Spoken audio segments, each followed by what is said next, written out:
मैं हाथ जोड़ के उत्तर प्रदेश के मुख्यमंत्री योगी आदित्यनाथ जी से विनती करता हूं कि आपके प्रदेश में कुत्ते भेड़िए की जनसंख्या बढ़ गई है, चाहे वो प्रदेश के हो चाहे प्रदेश के सीमा से बाहर के हो। आपसे मेरे हाथ जोड़ के विनती है कि उनको लठियाने, जुतियाने और चपलियाने की ज़रूरत है, क्योंकि एक बेटी के इंसाफ के बहाने वो उत्तर प्रदेश को जलाने की कोशिश कर रहे हैं। मैं पूरे हिंदुस्तान के भाइयों को मैं कहना चाहता हूं कि हाथरस की कांड ये पहली कांड नहीं है। ऐसे कांड पूरे भारत में हर एक घंटे में 8 गो हाथरस को दोहराए जाते हैं। मैं विनती करना चाहता हूं कि ये लोग, कुछ लोग, जब ये दिल्ली जलता है तो ये कुछ नहीं बोलते हैं, बेंगलोर जलता है तो ये कुछ नहीं बोलते हैं, क्योंकि मेरे दोस्तों वो एक विशेष धर्म, विशेष जाति, विशेष पार्टी को टारगेट लेते हैं। और मैं कहना चाहता हूं कि पूरा ये हिंदुस्तान जानता है इन भगोड़ों के बारे में। ये ना किसान के हुए, ना नौजवान के हुए, और ना ही जवान के हुए, तो ये बेटियों के लिए कब से हो गए, और ना ही हिंदुस्तान के लिए हो गए। मैं आपसे कहना चाहता हूं कि इन भगोड़ों को जहां देखिए चपलियाने और जुतियाने की ज़रूरत है। ये बेटी को ना इंसाफ दिलाएंगे, वो बेटी को इंसाफ दिलाएंगे जो ऑफिस और घर तोड़ते हैं बेटी का। अरे इंसाफ वो दिलाएगा जिनके पार्षद दिल्ली को चलाता है।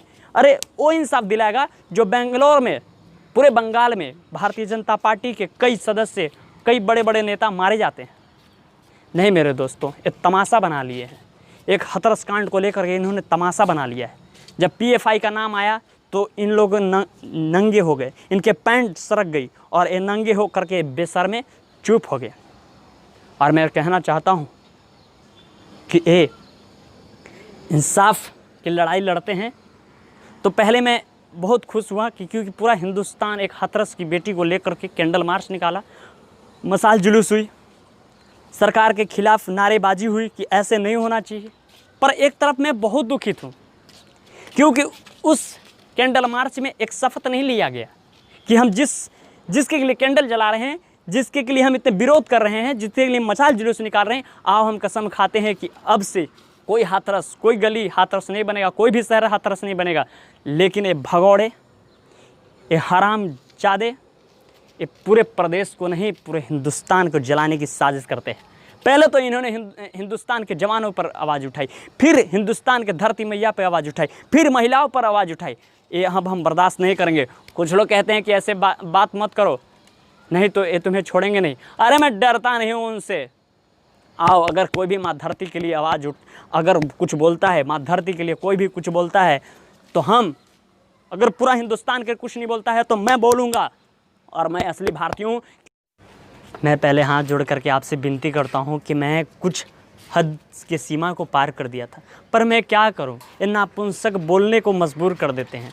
मेरे भाई, हमारे चैनल राष्ट्र सर्वोपरि में आपको कहीं पे भी हमारी आवाज़ को थोड़ी ऊंच नीच हुई होगी तो प्लीज़ हमारे कमेंट में ज़रूर बताएं, और ऐसे आपके कमेंट से हमें प्रेरणा मिलेगी। और आने वाले वीडियो में ऐसी भगौड़ों के लिए एक्सपोज करूँगा, उनको नंगा करूँगा, और आपका एक कमेंट हमारा प्रेरणादायक बनेगा, और अगली वीडियो में और इससे अच्छा करूँ मैं कोशिश करूँगा, और हर एक कमेंट आपका आशीर्वाद के रूप में रहेगा। जय हिंद, जय श्री राम।